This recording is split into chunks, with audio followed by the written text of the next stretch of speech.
희생자 명단 156명 쫙 그 이름이 나오고 사진 나오고 주요 프로필 나오고 또 뭡니까 그 사연, 네, 가슴 절절한 사연이 계속 이 언론 지상에 나와야 정권 윤석열 정권은 흔들 수가 있다라고 하는 그런 내용 아닙니까? 네, 그러니까 민주당의 속셈, 민주당의 이 속내 이런 것들이 그대로 드러나고 있는 것이죠.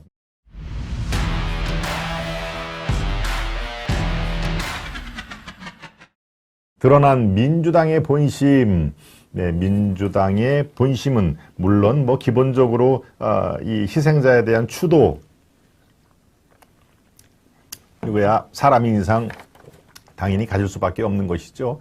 워낙 그 엄중한 사안에 대해서 민주당은 아마 또 다른 속내를 갖고 있을 것이다 라고 우리는 미루어 짐작을 하고 있습니다만은, 네, 그게 하나의 그 단초로 지금 여기저기에서 쏟아져 나오고 있습니다. 그러니까 우리는 이것을 종합을 해보면은 기본적으로 이것을 정치적인 그런 정쟁의 수단으로 이용을 하고 싶어하는 그런 것들은 지금 많이 터져나오고 있는 것인데요. 네, 네, 사계절님, 임상현님, 어제 김어준 황운하에 대해서 발언한 것 역시 소신 있고 한동훈답다는 생각을 했는데 갑자기 머리 뒤에서 총을 쏜 배현진 도대체 이해가 안 갑니다. 그렇죠? 예, 어제 이 배현진이 사과를 요구를 한 한동훈 장관의 사과를 요구한 거에 대해서 많은 이 시선들이 어안에 좀 벙벙한 그런 상황인데요. 예, 역시 저도 마찬가지인데요. 예, 조금 후에 세 번째 주제에서 여러분들과 함께 다뤄보도록 하겠습니다.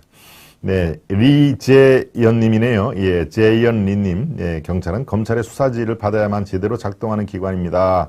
사이로 부정선거로 촉발된 검수완박의 범죄 행위를 되돌리기 위해서는 사이로 부정선거로 당선된 민주당 국회의원들을 긴급 체포해 처단을 해야 합니다 하는 말씀을 해주셨네요. 네, 오늘 처음 들어오신 분들이 또 이렇게 장문의 메시지를 써서 그게 더 제가 찾을 수 없을 정도로 위로 훅 올라가면은 제가 소개를 못해서 제가 중간에 말씀을 드립니다.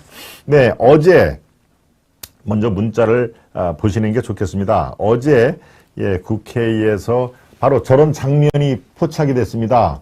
네, 저 장면에 저건 문진석 의원에 전달된 텔레그램 메시지다 하는 얘기인데요. 예, 저 문자 메시지를 보면은 저들이 어떠한 내용을 갖고 지금 어떤 생각을 갖고 있는지 한번 제가 읽어봐 드리겠습니다. 이태원 참사 애도 기간이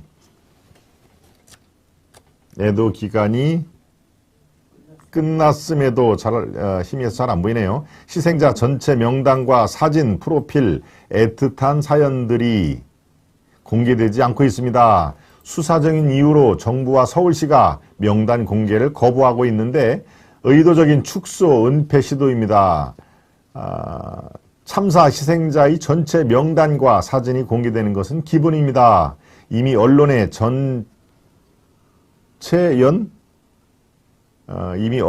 이게 지금 전체 면을, 이미 언론에 전체 면을 채웠어야 하는 상황인데 야당이 뭐라고 있느냐 따가운 질책의 답변이 궁색해집니다. 그러니까 지금 이 얘기죠. 유가족과 접촉을 하든 모든 수사한 방법을 동원해서라도 전체 희생자 명단, 사진, 프로필을 확보해서 당 차원의 발표와 함께 추모 공간을 마련하는 것이 시급합니다 하는 얘기인데, 네, 이게 바로 문진석 더불어민주당 의원이 국회에서 요런 메시지, 요거는 이제 카톡이 아니라 텔레그램이라고 하는 메시지를 보고 있는 것이 바로 사진에 찍힌 그런 그 장면입니다.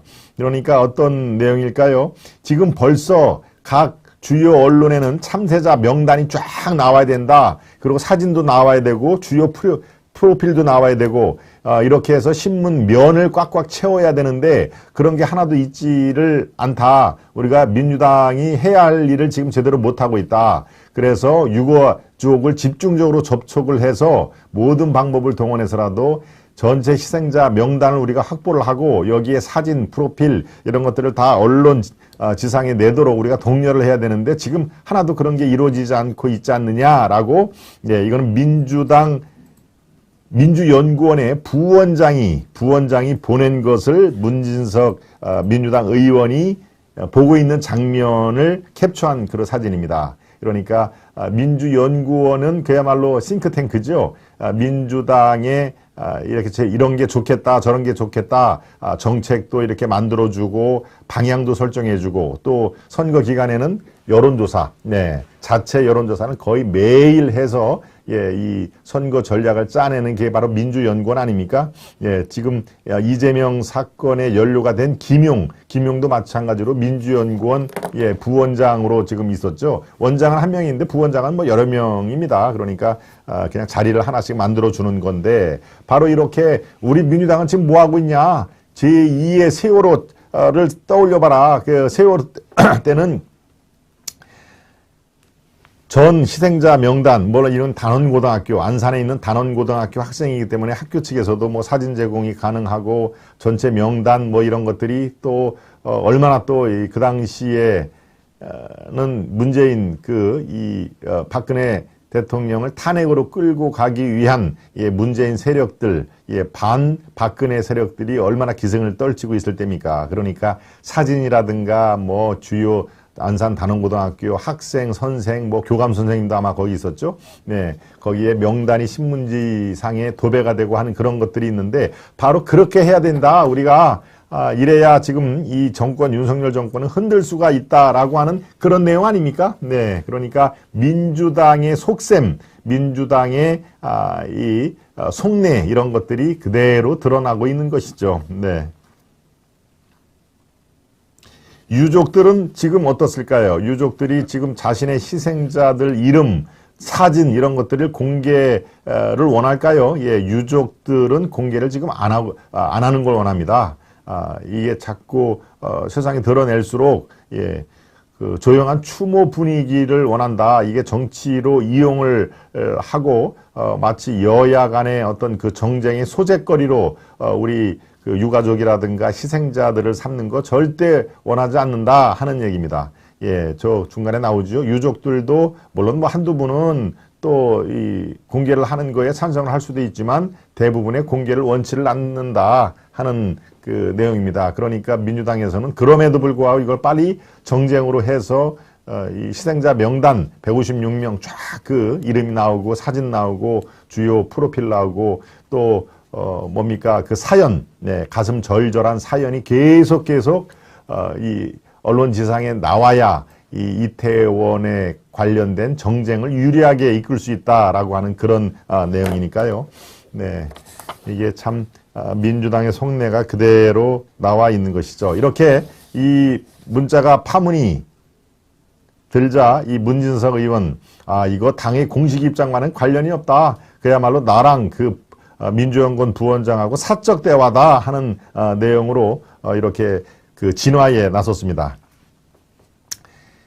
이 부원장이 외부에 이런 의견들이 있다는 취지로 개인적인 연락을 취한 것이다. 유족들 동의 없이 추진하기는 어렵다는 답변을 했고 당에서도 전혀 검토하고 있지 않다.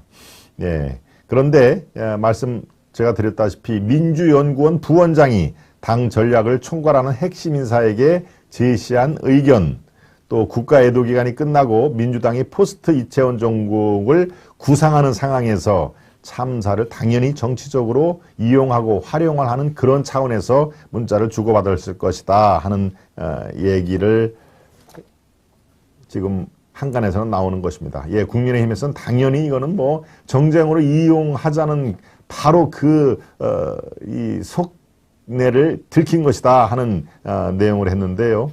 네. 이 글을 쓴 사람은 민주연구원의 이연희 부원장입니다. 이연희 아마 여러분들의 이름 석자만 갖고는 잘 모를 텐데요. 민주연구원이 이렇게 부원장이라는 타이틀을 갖고 있는 사람이 여러 명입니다. 김용도 마찬가지로 이 한자리를 타고 들어간 사람이고요. 국민의힘에서는 당연히 싸늘한 반응이 나올 수밖에 없겠죠.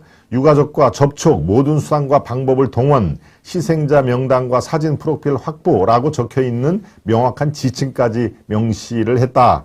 가족을 잃은 슬픔으로 하루하루 힘겨운 날을 보내고 있을 유가족에게 위로를 전하는 것이 아니라 정치적 수단으로 활용하는 의도라고 밖에 볼 수 없다. 국민적 슬픔을 이용해 정치적 셈법만을 따지고 있는 민주당의 저열한 행태에 소름이 끼칠 정도다. 네. 원내 대변인은 또 이렇게 논평을 했습니다. 민주당은 앞에서는 추모를 말하지만 뒤에서는 추한 음모만 꾸미고 있다. 국가적 참사를 이용해 국민 분열과 갈등을 부추기며 유가족의 가슴에 대못을 박는 만행을 저지르고 있다. 네.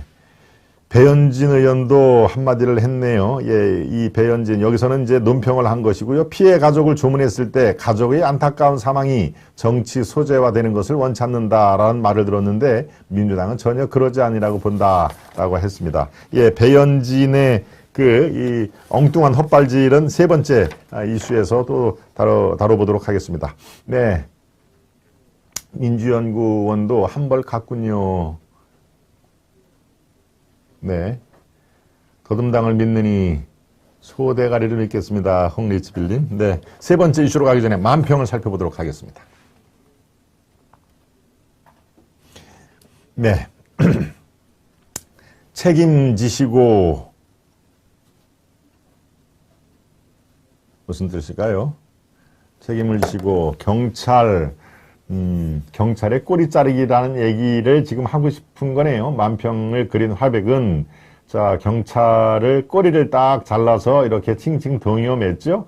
예, 그러니까 꼬리를, 이 책임의 근본적인 책임이 경찰이다. 그리고 행안부 장관이라든가 총리라든가, 대통령이 무한 책임이라든가 이런 것은 책임의 소재를 비껴나가고 경찰을 꼬리 자르기로 해서 책임을 지어라 하는 그런 내용으로 사파를 그렸습니다. 네, 여러분들이 생각이 어떠신지요? 네, 두 번째 만평을 보겠습니다. 사료 꿀팁이라는 만평인데요. 풍산계 반환하겠다. 들었니? 이게 열량이 끝내준단다. 믹스커피를 주는 문통이군요. 네, 믹스커피가 지금 시중에 화제가 되고 있지요. 네, 9일 동안 막장에 갇힌 광부들이 믹스커피를 유일한 먹거리로 버텼다라고 하는 데에서, 물론 믹스커피 여러분 잘 아시겠지만 저 안에 설탕도 들어있고 뭡니까 뭐 이렇게 한 7, 8가지가 들어있습니다. 그런 게 다 인체에는 필요한 성분이기 때문에 믹스커피로 연명을 할 수가 있다 싶어가지고 화제가 되고 있는데요. 들었니? 이게 열량이 끝내준단다 라고 풍산계에게 믹스커피를 주는 문통. 왠지 좀 뒷모습이 좀 그렇죠? 네. 글쎄요. 250만 원인데 제가 어제 이 김동원의 하이파이브 시간에 말씀을 드렸습니다. 사료값이라든가 뭐 이렇게 가축병원에 가고 하는 거는 월 50만 원이면 충분하답니다. 그런데 200만 원이 바로 저 풍산계를 맡아서 키우고 훈련시킬 인건비라고 하더군요. 인건비가 200만 원, 그 다음에 먹이값, 뭐 사료값, 그 다음에 뭐 주사 맞는 값, 이게 월 50만 원으로 한 달에 250만 원이 있어야 풍산개를 키우는데 그것을 시행령 고쳐가지고 나한테 더 안 준다고? 아유, 나 그러면 안 키울래. 더 다리 대통령실로 갖고 가든가 아니면 국가 기록물 그 수로 그냥 넘길 테야 라고 얘기를 하는데요. 글쎄요. 200만 원 저 풍산개를 본인이 키우면 안 됩니까? 본인이 김정숙과 문재인이 이렇게 손수 키우면 안 되는 겁니까? 왜 굳이 사람을 저렇게 두어서 저걸 키우려고 하나요? 네. 저것도 얼마나 많이 활용을 했습니까? 다 이 남북 이 정상의 어떤 상징물로 이 풍산개를 얼마나 많이 활용을 했습니까? 사진도 많이 찍고, 대통령 퇴임하면 본인들이 키우면 안 됩니까? 꼭 키우는 사람을 200만 원으로 고용을 해야 되는 겁니까? 그래서 국가에서 그걸 안 준다니 이제 도로 갖고 가라고요? 네. 글쎄요, 참, 그렇습니다. 네, 세 번째 만평까지 살펴봤습니다. 네, 우리 김재선님, 또 도희님, 또 해가님, 트럼프님의 우리 스패너님들의 말씀대로 중간쯤 들어오신 분들 좋아요를 살짝 눌러봐 주시고요. 오늘 처음 들어오신 분들이나 아직 깜빡이 있고 구독 버튼을 누르지 못하신 우리 시청자 여러분들은 구독과 좋아요를 함께 살짝 눌러봐 주시면은 그게 여러분들이 저 김동원과 김동원의 하이파이브를 도울 수 있는 가장 쉽고도 확실한 방법이라는 것을 제가 다시 한번 강조를 드립니다.